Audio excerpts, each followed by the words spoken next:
साथियों, सभी का स्वागत है लर्निंग विद दुर्गेश के करंट अफेयर की सीरीज में। ये निःशुल्क करंट की सीरीज आपको प्रतिदिन लर्निंग विद दुर्गेश के यूट्यूब चैनल और फेसबुक पर लाइव मिल जाती है। जी हाँ, आज हम लोग 2 अप्रैल की महत्वपूर्ण करंट की सीरीज पढ़ने जा रहे हैं, जो आपके सुपर टेट स्पेशल करंट और विविध है। इसके साथ साथ ये वनडे परीक्षा, पुलिस, लेखपाल, बीडीओ, पीसीएस, अन्य सभी भर्ती परीक्षाओं के साथ साथ केवीएस के लिए भी सबसे ज़्यादा महत्वपूर्ण है।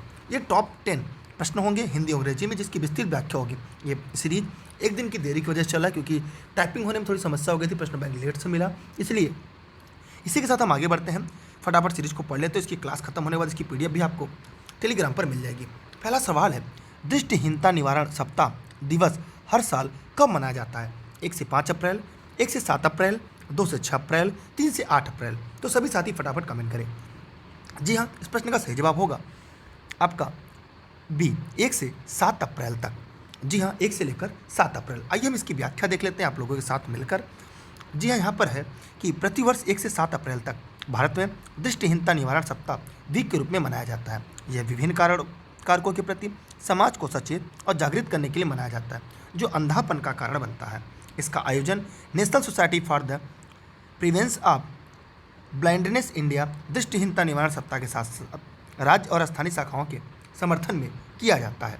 आइए हम बढ़ते हैं अगले प्रश्न की तरफ।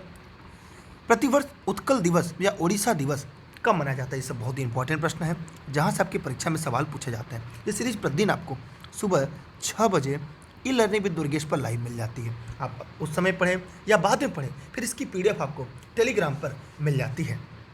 सभी लोग जवाब जरूर दीजिएगा। यहाँ पर इस प्रश्न का उत्तर होगा 1 अप्रैल, 2 अप्रैल, 3 अप्रैल, 4 अप्रैल। तो इस प्रश्न का सही जवाब क्या होगा? 1 अप्रैल। मतलब ए वालों के जवाब सही होंगे। हम बढ़ते हैं आज के प्रश्न नंबर 2 की तरफ, जो हमारे सामने डिस्प्ले पर है। एक स्वतंत्र राज्य के रूप में पहचान के लिए संघर्ष के बाद ओडिशा राज्य के गठन को याद करने के लिए हर वर्ष 1 अप्रैल को उत्कल दिवस या ओडिशा दिवस मनाया जाता है। ब्रिटिश शासन के तहत ओडिशा बंगाल प्रेसिडेंसी का हिस्सा था, जिसमें वर्तमान के बिहार, पश्चिम बंगाल, ओडिशा शामिल है। राज्य को मूल रूप से ओडिशा कहा जाता है, लेकिन लोकसभा ने इसका नाम बदलकर ओडिशा करने के लिए मार्च 2011 में ओडिशा विधेयक और संविधान विधेयक पारित किया। इम्पॉर्टेंट है, मैंने आपको बताया। आगे बढ़ते हैं। इसका हम प्रश्न नंबर 3 आपके सामने देख लेते हैं। कह रहा है कि 20वीं राष्ट्रीय पैरा एथलेटिक चैंपियनशिप 2022 का आयोजन कहाँ किया? प्रश्न नंबर 3 सभी जवाब देंगे। अहमदाबाद गुजरात, चेन्नई तमिलनाडु, भुवनेश्वर ओडिशा, पुणे मुंबई। जी हाँ, इस प्रश्न का एकदम सही जवाब अगर हम बात करें तो इस प्रश्न का जो सही उत्तर होगा वो है आपका, बताइए फटाफट कमेंट करके, भुवनेश्वर ओडिशा। क्या होगा? भुवनेश्वर ओडिशा। आइए हम इसकी व्याख्या देख लेते हैं। भुवनेश्वर ओडिशा में 20वीं राष्ट्रीय और पैरा एथलेटिक चैंपियनशिप 2022 खेल का आयोजन किया गया, जिसमें विभिन्न राज्यों का प्रतिनिधित्व करने वाले 1200 एथलीट शामिल हुए, जिसमें रोस्टर पर रिकॉर्ड संख्या में महिलाएं भाग ली। अगला है आपके सामने कि प्रधानमंत्री नरेंद्र मोदी ने प्रधानमंत्री गरीब कल्याण अन्न योजना को कब तक बढ़ा दिया? जून 2022, जुलाई 2022, सितंबर 2022, दिसंबर 2022। बहुत ही इंपॉर्टेंट सीरीज है, यहाँ से प्रश्न आपकी परीक्षा में जरूर से आ सकता है। जी हाँ, प्रधानमंत्री नरेंद्र मोदी ने प्रधानमंत्री गरीब कल्याण अन्न योजना को दिसंबर 2022 तक बढ़ा दिया। इस प्रश्न का उत्तर जो है आपका सी सही है। आइए हम इसकी व्याख्या आपके साथ देख लेते हैं।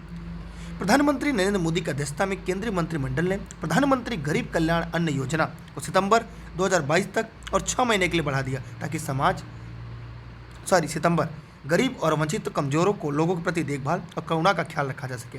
प्रधानमंत्री गरीब कल्याण अन्न योजना का चरण 5 मार्च 2022 में समाप्त होने वाला था। मोस्ट इंपॉर्टेंट 5वां चरण 2022 से समाप्त होता था, जिसे बढ़ा दिया गया, और इस सितंबर 2022, मेरे मुंह से दिसंबर निकल गया, सितंबर 2022। हम बढ़ते हैं, इसकी व्याख्या भी हो गई। अगले प्रश्न की तरफ हम आपके साथ बढ़ते हैं, क्योंकि अभी की बार एक सीट हमारी। जी हाँ मेरे प्यारे साथियों, अगला प्रश्न आपके सामने डिस्प्ले पर है। संयुक्त राष्ट्र ने वित्त वर्ष 2021-22 के लिए भारत के विकास दर को कितनी फीसदी रहने का अनुमान लगाया है? 2.6%, 4.6%, 6.6%, 8.6%। सभी साथी कमेंट बॉक्स में जाइएगा और कमेंट करिएगा, और कमेंट करने के बाद दिए गए प्रश्न का जवाब दीजिएगा। जी हाँ, प्रश्न नंबर 5 की हम बात करें तो इस प्रश्न का उत्तर है 4.6%। आइए हम इसकी व्याख्या देख लेते हैं आपके साथ। संयुक्त राष्ट्र ने वर्ष 2022 के लिए भारत की वृद्धि दर के अनुमान को 6.7% से घटाकर 4.6% कर दिया। संयुक्त राष्ट्र ने जारी अपनी एक रिपोर्ट में कहा, यूक्रेन में चल रहे युद्ध के कारण भारत को कोई ईंधन की आपूर्ति प्रभावित हो सकती है, जिससे इसकी कीमतें में उछाल आ सकता है। आइए बढ़ते हैं हम इसके अगले प्रश्न की तरफ, जो आपके सामने डिस्प्ले पर दिख रहा है। हाल ही में जनजातीय संस्कृति और व्यंजनों की भावना के उत्सव को ध्यान में रखते हुए गुजरात के किन जिले में एक नया आदि बाजार खोला गया? गांधीनगर, सूरत, अहमदाबाद, नर्मदा। सभी साथी जवाब जरूर देंगे इस प्रश्न का, जो लोग इस वीडियो को देख रहे हैं। जी हाँ, इस प्रश्न का सही जवाब जो होगा डी, नर्मदा। ठीक है, आइए हम इसकी व्याख्या देख लेते हैं आप लोगों के साथ मिलकर। इस आदि बाजार को जनजाति और व्यंजनों की भावना के उत्सव के ध्यान में रखते हुए गुजरात के नर्मदा जिले के Ekta Nagar Kevadia statue of unity में एक नया आदि बाजार खोला गया। यह एक 11 दिवसीय प्रदर्शनी है जो 26 मार्च से शुरू हुई और 5 अप्रैल को समाप्त होगी। हम बढ़ते हैं आज के प्रश्न नंबर 7 की तरफ, जो आपके डिस्प्ले पर दिख रहा है। कर्नाटक सरकार ने मार्च 2022 में शिवगांव शावरनूर शहर के कितने गांवों के लिए एक प्रमुख पेयजल परियोजना को मंजूरी दी? प्रश्न नंबर 7 आपके सामने है। 100, 120, 160, 180। तो इस प्रश्न का जो सही जवाब होगा वो होगा आपका 120, मतलब बी वालों के जवाब पूरी तरह से सही है। हम बढ़ते हैं इसके अगले प्रश्न की तरफ, इसकी व्याख्या पढ़ लेते हैं। कर्नाटक सरकार ने शिवगांव और सावरनूर शहरों को 120 गांवों के लिए एक प्रमुख पेयजल परियोजना को मंजूरी दे दी। 2022 के उद्देश्य क्षेत्र में पीने के पानी की समस्या का अस्थायी समाधान प्रदान करना। मुख्यमंत्री बसवराज बोम्मई ने हावेरी जिले के शिवगांव सिंहगांव तालुक के तिमामपुर गांव में आपके दरवाजे पर राजस्व दस्तावेज कार्यक्रम का भी उद्घाटन किया। आइए हम देखते हैं अगला प्रश्न आपके सामने है। विंजो गेमिंग प्लेटफॉर्म के ब्रांड एम्बेसडर किसे बनाया गया? ऋषभ पंत, सुरेश रैना, हार्दिक पांड्या, महेंद्र सिंह धोनी। सभी लोग जवाब देंगे। इस प्रश्न का सही उत्तर क्या होगा? डी, महेंद्र सिंह धोनी। आइए हम इसकी व्याख्या देख लेते हैं। उसके पहले इसकी डेली सभी क्लास आप टेलीग्राम पर दुर्गेश सर सर्च करके ई लर्निंग विद दुर्गेश पर प्राप्त कर सकते हैं, जहां सभी क्लास आपको निःशुल्क, देश हित में राष्ट्र हित में यह क्लास, इसकी पीडीएफ फेसबुक पे e learning with Durgesh, Instagram e learning with Durgesh पर जुड़े रह सकते हैं। विंजो गेमिंग प्लेटफॉर्म के ब्रांड एम्बेसडर महेंद्र सिंह धोनी को बनाया गया। सिर्फ 36 महीनों में कामयाबी के साथ 75 मिलियन से ज़्यादा गेमर्स का विशाल लगातार जुड़ाव रहने वाला यूजर बेस और 100 से ज़्यादा गेम्स का पोर्टफोलियो हासिल करने वाले विंजो ने भारत के सोशल गेमिंग के क्षेत्र में एक बड़े नाम के तौर पर अपनी पोजीशन को मजबूत किया। अगला है प्रश्न आपके सामने।